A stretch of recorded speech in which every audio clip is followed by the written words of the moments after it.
Sampai video ini dibuat, jumlahnya udah naik sampai segini banyaknya. Dan yang lebih menyeramkan, ini masih bisa banget naik berkali-kali lipat kalau kita nggak bergerak sekarang juga. Jadi yang menjadi pertanyaan besar adalah, akan secepat apakah penyebaran virus corona di Indonesia? Kita mesti tanggap, Gubernur Jakarta udah ngelakuin simulasi yang nunjukin bahwa kalau kita nggak bertindak dalam 2 minggu ke depan akan ada 6.000 kasus hanya di Jakarta sendiri. Bayangkan itu baru Jakarta, belum se-Indonesia. Jangan sampai kita kayak negara lain yang juga sekarang kewalahan ngadepin pandemi ini. Jadi dalam keadaan kayak gini, apa yang mesti kita lakukan? Jawaban singkatnya yang paling mudah adalah jaga jarak sosial atau social distancing.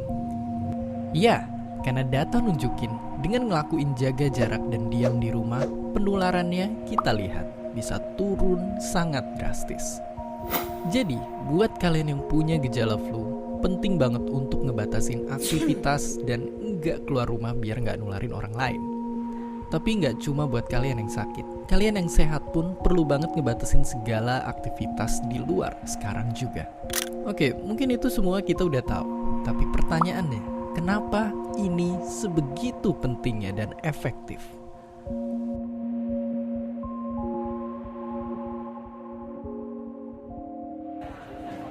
Jawabannya, karena virus corona punya jurus hebat yang bisa bikin dia sembunyi di tubuh orang yang sehat. Yang mengerikannya adalah, bisa aja kita sebenarnya udah ketularan, tapi kita nggak ngerasa sakit karena imun tubuh kita kuat. Tapi kenyataannya, begitu kita kontak sama orang yang daya tahan tubuhnya lagi turun, kita bisa nularin virusnya ke mereka.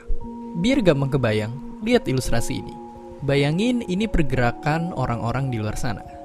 Coba untuk sementara kita bayangin kalau virus corona ini tiap kena orang baru akan langsung nular. Ya, terlihat mengerikan. Tapi meskipun begitu, kabar baiknya kalau kita udah sembuh dari suatu virus, kita jadi lebih kebal dari mereka. Jadi kemungkinannya ketularan lagi itu sebenarnya kecil banget.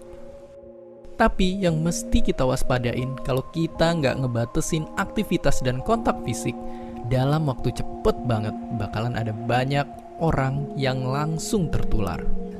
Beda ceritanya kalau hampir semua orang memutuskan untuk ngelakuin social distancing dan ngebatasin aktivitas dengan diam di rumah aja, laju penularannya bisa jauh kita perlambat seperti yang terlihat sekarang.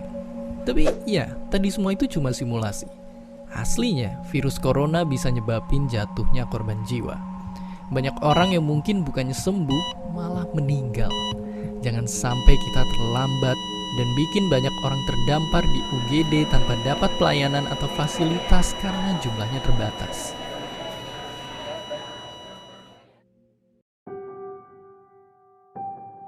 Dan ya, mungkin sekarang kita makin ngerti kalau virus satu ini emang sangat gampang menular. Tapi, walaupun begitu, kita masih harus tetap berusaha dan optimis di kondisi sekarang ini. Karena kalau mau dibandingin, manusia pernah ngalamin wabah yang jauh lebih buruk. Dari flu babi di tahun 2009 sampai flu Spanyol di tahun 1918 yang merupakan pandemi terparah dalam sejarah. Tentu itu semua bisa kejadian karena keadaan dan teknologi yang masih belum mendukung pada waktu itu. Tapi dengan teknologi kesehatan modern yang kita milikin, kerjasama antara negara yang makin erat, serta dengan bantuan para pahlawan-pahlawan kita ini, semoga kita semua bisa segera keluar dari pandemi ini. Saat semua orang bertanya apa yang mesti kita lakukan, yang perlu kita ingat, tetaplah menjadi baik di saat krisis sekalipun. Belilah barang-barang secukupnya. Beri lebih untuk mereka yang masih harus bekerja di luar sana. Tetap tenang dan berkepala dingin di sosial media. Jaga diri dan jaga orang-orang terdekat kita. Dan jangan lupa berikan apresiasi sebesar-besarnya kepada mereka. Orang-orang yang berada di barisan terdepan, bekerja tanpa pamrih untuk nyelamatin kita semua. Dan seperti biasa, terima kasih. Terima kasih kasih udah nonton Kok Bisa. Punya pertanyaan lagi? Tulis aja di kolom komentar di bawah. Keep asking and stay curious.